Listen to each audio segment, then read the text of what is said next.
A friend of mine did some work for me. It was below par, to say the least. I knew that this guy was capable of doing better work. I knew that he also had a fragile ego.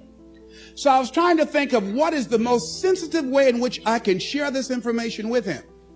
Because I wanted him to do my work over. I was going to pay him for what he did, but I needed my work done right.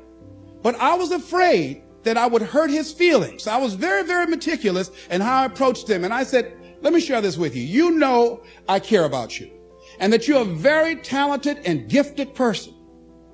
And you and I both know that what you have given me is not a true reflection of your talents and abilities. And I'm saying, let's go back in the studio and do this again. And he said to me, I'm going to forget you ever said that.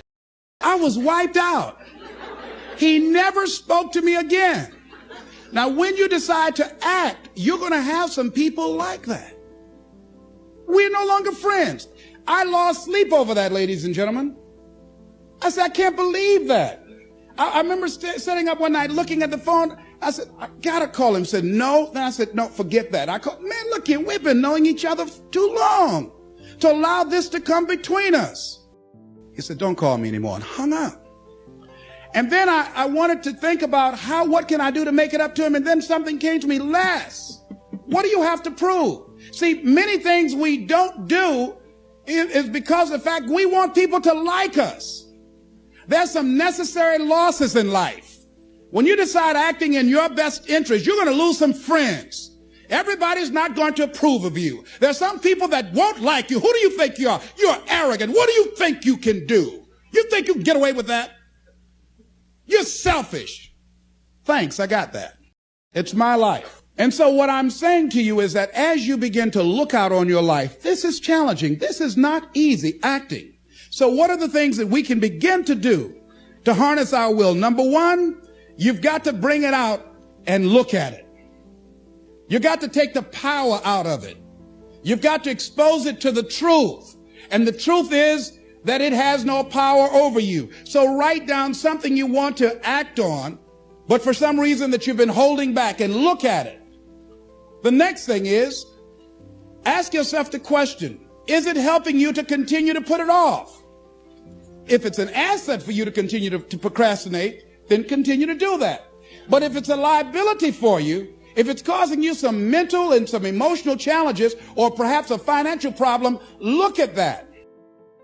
Examine that for what it is. Next step, ask yourself, what's blocking you? What's preventing you from acting?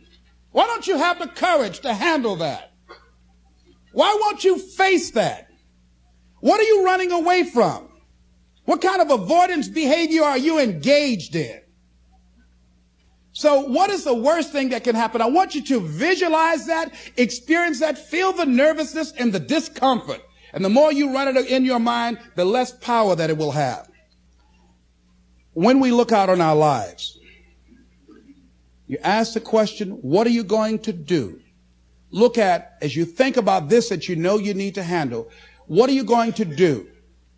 And then write down 3 strong reasons on why you know you must take action. And be explicit and descriptive in your reasons, because your reasons have power. Your reasons will drive you. When you have doubt, when your faith becomes weak, your reasons will fortify your faith. When you have an inner conversation, say, no, don't do that. Your reasons will become your rod and your staff to comfort you, to take you through those challenging moments. So write down your reasons.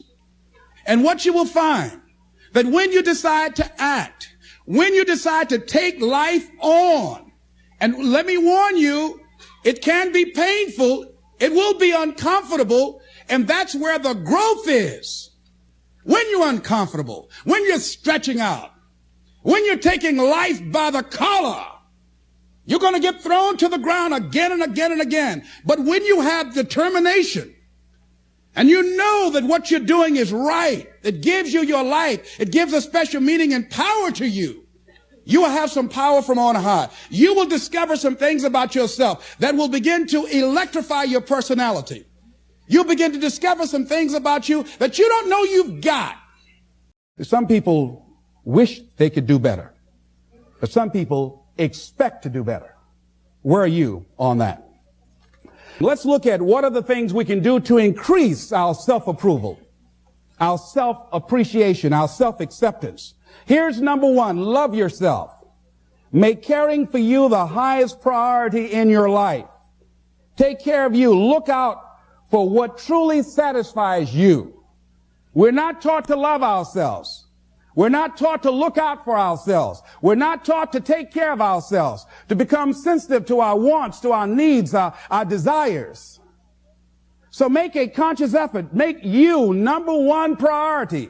Your peace of mind. Your health is more important than your family and any and everybody. Because if you don't have peace of mind, if you don't have your health, you can't serve anybody. Don't neglect yourself.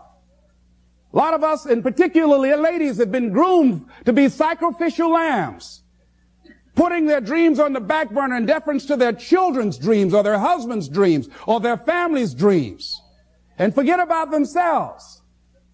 And then become resentful and angry and bitter. So start taking care of yourself, looking out for you. Develop a health plan. Your health is all you got. So start taking care of you. Eating nutritious meals, willing to exercise your body, taking care of this body, loving yourself. So do some good stuff for yourself on purpose. Take some time out for you. I have some good things I do for me. One of the things I enjoy that I do, I take spiritual baths. My assistant introduced me to someone called Sister Sarah, who gave me my first spiritual bath. I never heard of this before. She told me about it, and I said, come on, Regina, spiritual bath. And Sue, my secretary's husband, named Larry, he said, a spiritual bath for $50, I'll give you a spiritual shower. But I play soft music. I've taped some of my favorite music. I burn a candle, and I have different oils that I put in the tub of hot water. And I have flowers that I picked, and I saw Coming to America, with Eddie Murphy. They were sprinkling little flowers on the ground. So it gives me a feeling of royalty. So I sprinkle these flowers in the water, and I soak. I like doing that. And I soak, and sometimes I read or just relax and enjoy the music and just cool out. That's my time for me. Put the answering service on. I just block out some time for me. I'm into meditation.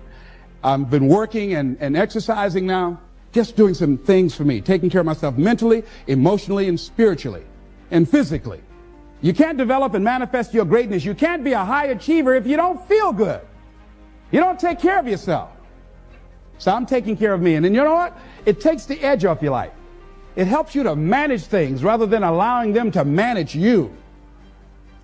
Gives you more personal power to deal with stuff. Take care of you. Now here's something else I suggest for you. Become aware of what your needs are and develop compassion toward yourself despite your human defects.